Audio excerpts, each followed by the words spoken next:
So I want to talk about changing the world, I guess, or the world being changed. there, again, with this, there's so much both ways, different ways that you essentially just have to make your mind up and go with what you believe. So you can hear, yeah, I'm sure you've heard one man can change the world, one person can change the world, and I'm sure you also heard, well, one person can't change the world, one person can do this, but they can't change the world. Well, it depends on, I guess, what you're calling the world. And I guess it also depends on if the world has been changed. So, can one person change the world?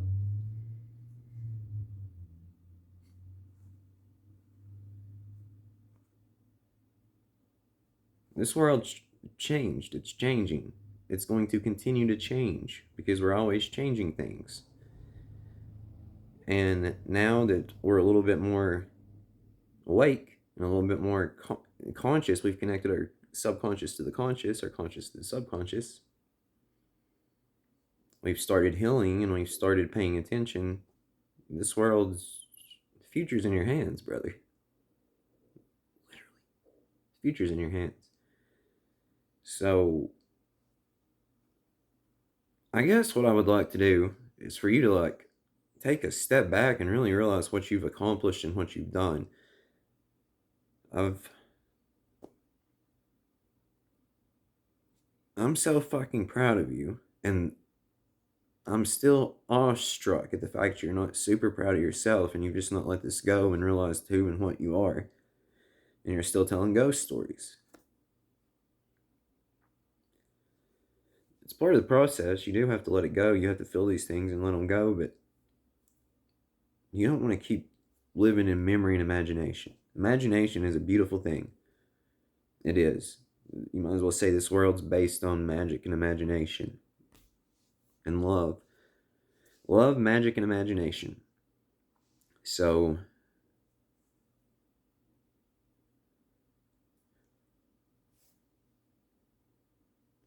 why are you dwelling in memory and imagination of the future, especially when if your imagination is the worst case scenario, or you know, that's not that's not going to get you anywhere. What you need to do is you need to, because this is already set up pretty much to where your memory's gone. You're going to retain the wisdom from this, but the past is getting cut completely out. Time is getting cut completely out, and the only thing left to do is let the bags go, and you're back home one with this place. So you really got to start taking my advice, and by my advice I mean your own advice. You Every time this has went somewhere where it's got off track or something, it's because you didn't take your own advice. And don't blame yourself for that. Don't fault yourself from that, because we all did the best we could with what we could do at the time. And more so than not, I just want you to know, hey, you can trust me. You can believe me. I have gave you zero reason not to.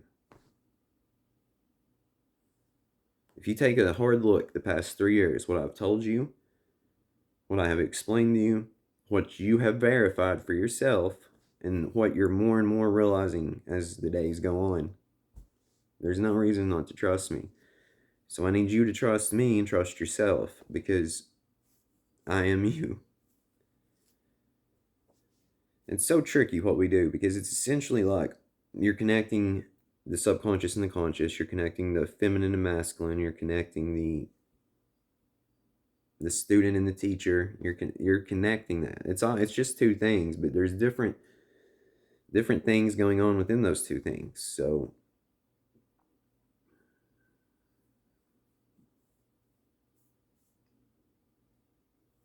there isn't don't we all did the best we could with what we were doing at the time. I just really need you to come to a middle ground with me, and us actually support and help each other instead of going against each other. And when we get stressed out, which we shouldn't be stressed out, honestly, because if you truly knew what was coming, you would be jumping for joy. So, really, what I need you to do right now is stay in the moment.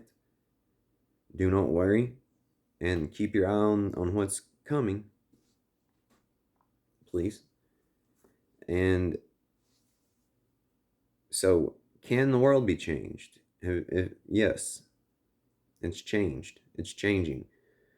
Right now, we're at the point where it's getting ready to collapse on itself, and that's not a bad thing, because once that happens, it's it's rebirth. And I'm not talking about you in this scenario. I'm talking about your external world, which you are connected with. But things have got if you, things have improved greatly. Things have improved greatly, but there's still things that are need to be handled and fixed. And I'm sure you can tell if you look out here, it seems like everything is horrible and going to shit, right?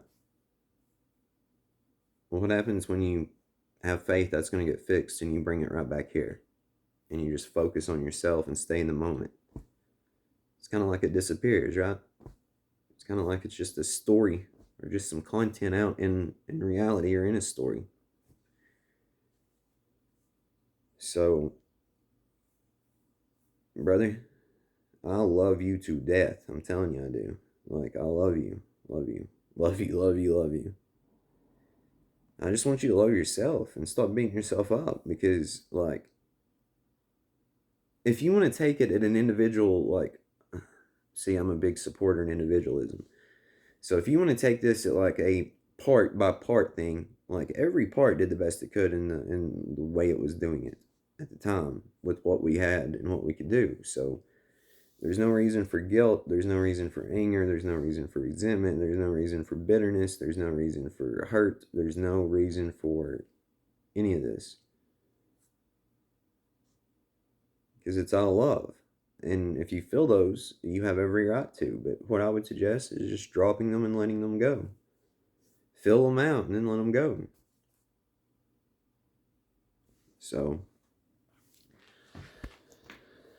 the metaphorical dropping in the bags, which is cutting the past out and quit telling yourself the same story, is, and again, by the same story, I mean, like, who is Blake Ratliff? Tell me who Blake Ratliff is. I guarantee you can't tell me who Blake Ratliff is, just like you can't tell me who any other person is, because you're going to give me a name. And you're going to say, well, you're Blake Ratliff, and you were born here or there. Well, was I? Was I? Who is Blake Ratliff?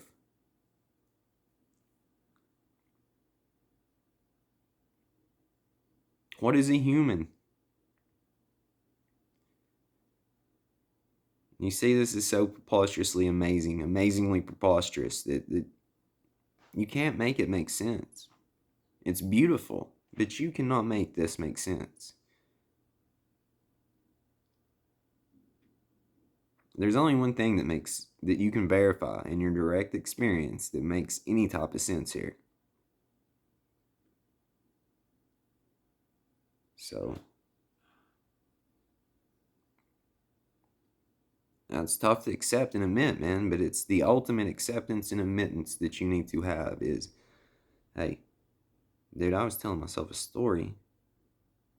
This was not real. You still need to treat it as a real.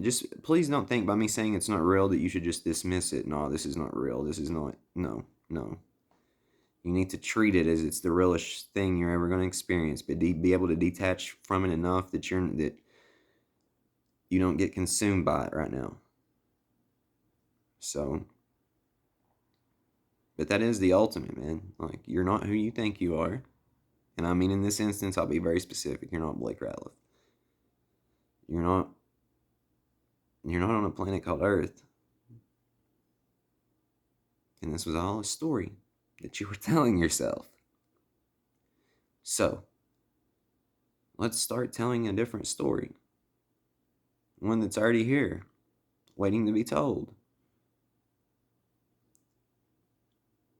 I don't know why that's so hard to accept and admit. This is something I have been struggling with. And I just do not understand why it is so hard to accept and admit. I don't know if it's the fear. I don't know if it's the doubt. I don't know if it's just the hurt and the stories we keep telling ourselves or what. But that's the toughest thing to accept and admit. Like, hey, you are not Blake Ratliff. You're not a human. You're not, none of this is the way you think it is. And you just had an experience, man. You went through some darkness to know the light. Now you're about to enjoy the light with the wisdom of the darkness there. Everybody makes mistakes. Everybody fucks up. Everybody is a hypocrite. Everybody does and says shit they regret and wish they could take back. I just feel like now you're almost to the point to where you're not going to have to worry about any of that. Like, you see things clearly. You just have some feelings you need to let go of. But you see things clearly now. Why are you... See, I don't know what to say because I don't want you to feel like I'm anything but supportive. I'm just trying to walk you through this. Like,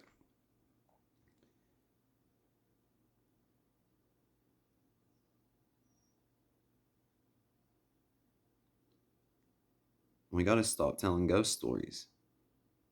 We got to stop a lot of this stuff. And I mean ghost stories. I mean clinging on to the past and thinking and suffering in your imagination and memory, in which the memory is not even accurate. The imagination is simply that, imagination. If it's not directly in front of you in your experience, it's free to observe, it's strictly imagination. Strictly imagination. So, if that imagination kicks in, flip it to something good.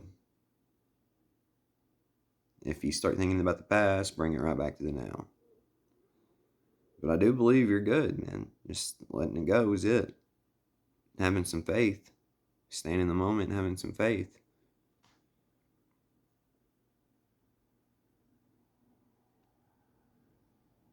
But I want you to know I do love you. Like, there's nothing more I can say than I love you.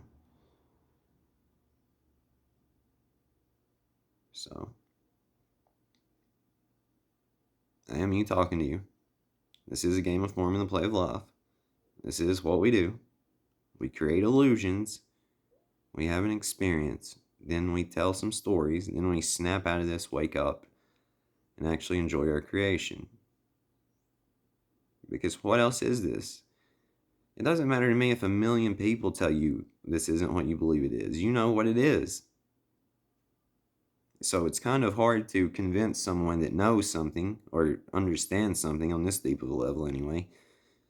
Because knowing is... You don't know a lot of things, but you know this, I feel. You understand it's the best way to put it. Can't know everything. Probably won't know everything. Why would you? It's a bunch of useless information, honestly. So, I love you. Like, you understand this on this deep of a level. So it's to the point to where you've got more people behind you than in front of you. And in this scenario, I mean behind you like they have your back, as opposed to in front of you trying to block something or stop something. So realize that. I got your back 100%, and I love you. Pay attention some more, because the more you pay attention, the crazier it gets in a beautiful way. So I love you. I love you a lot.